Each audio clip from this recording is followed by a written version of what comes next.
বলবো ঘুমাই গো, আমরা বাড়ির তাই বাড়িত না গো, আমি ঘর থেকে বাড়িতাম না গো। আলাবুলা বেচার এই আলাবুলা মহিলাদের পেট থেকেই হাফিজে কোরআনের জন্ম হয়, আলেমের জন্ম হয়। আমার ভাইজান, এই তিনটা কথা, দনের হেফাজত, বাচ্চা কাচ্চার হেফাজত, নিজের মান সম্মানের হেফাজত, এই তিনটা কাজ করতে পারলে বিদেশি স্বামীর মন জয় হইয়া যায়। বেটা 2 বছর পরে দেশ হয়েছে, 2 বছর পরে দেশে আইসা আমার ভাইজান পরীক্ষা চলছে। রাতের বেলায় বেগম দুজন একবারে এক রুমে দরজা বন্ধ করা, বেটে হয় আগে আপনার হিসাব নেই। আর হিসাব নিয়ে মনে পড়ে, না আপনি হিসাব আগে দিন। আমার মাথায় বোঝা লাগে, হিসাবটা নিলে আমার মাথাটা পাতলা হইব। কথা দেও হিসাব লইয়া বেদায় দেখে, কই এত দেখা কেমনে বাঁচাই দেয়। খাইছো না? ও খাইতাম না কেন, হতে এত টাকা বাঁচাইলে কিভাবে?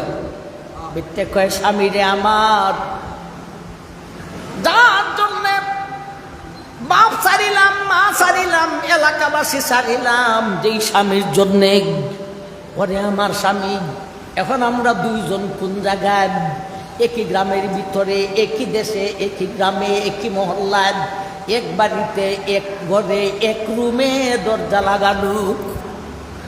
এত কাছের মানুষটারে কত হাজার মাইল দূরে পাঠাইলাম টাকার জন্যে, টাকার ঘরের টাকারে কেন হেফাজত করব না? বেটার মনটা খুশি হইতাছে না হইতাছে না? আমার ভাই দেখে মার কারণে বাচ্চা নষ্ট হইতে পারছে না। আমার ভাই জান বেগম রেও পরীক্ষা কইরা দেখে, যেইভাবে পর্দার আড়ালে রাইখা গেছিল সেইভাবেই পর্দার আড়ালে আসে।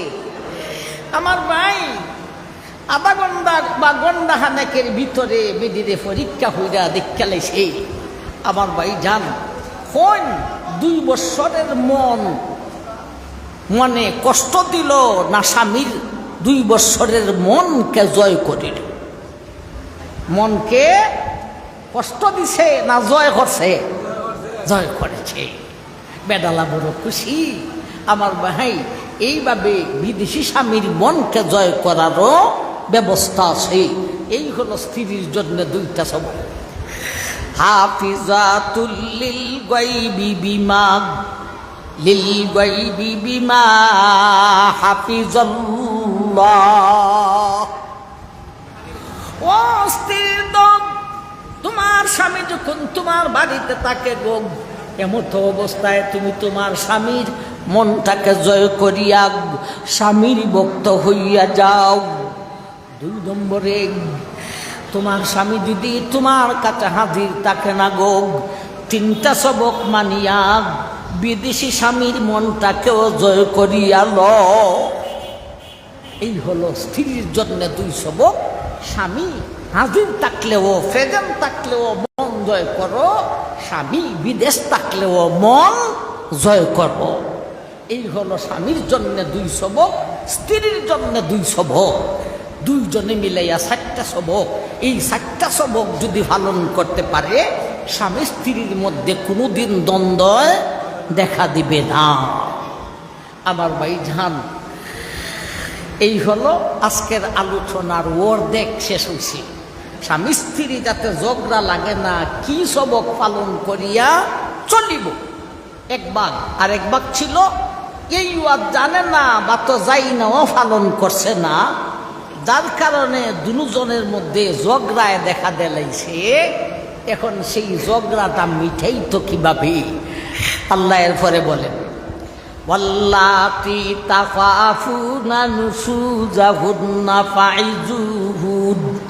ফাইজুহুন্না ওয়াহজুরুহুন্না ফিল মাদাজি ওয়াদরিবুহুন ফাইন আতানাকুম ফালা তাবগু আলাইহিন্না সাবিলা ইন্নাল্লাহা কানা আলিয়ান কাবীরা। এই হলো আমার ভাই স্বামী স্ত্রীর দ্বন্দ্ব লাগিয়া গেলে কিভাবে মিটাইব, সেই আলোচনা আজকে আর যাওয়া সম্ভব না। ঝগড়া যাতে লাগে না, কি সবক পালন করিয়া চলিব এটা শুনলাম। যদি ঝগড়া লাগেই যায় কিভাবে মিটাইব, জীবনের কোনো ফাঁকে সুযোগ হইলে আমরা আলোচনা করব ইনশাল্লাহ। আল্লাহ যতটুকু শুনেছি আমরা যেন এই সবকগুলি পালন করিয়া চলতে পারি, আমরা সবাইকে তৌফিক দান করুন, আমিন। ওয়া আখিরু দাওয়ানা আনিল হামদুলিল্লাহি রাব্বিল আলামিন।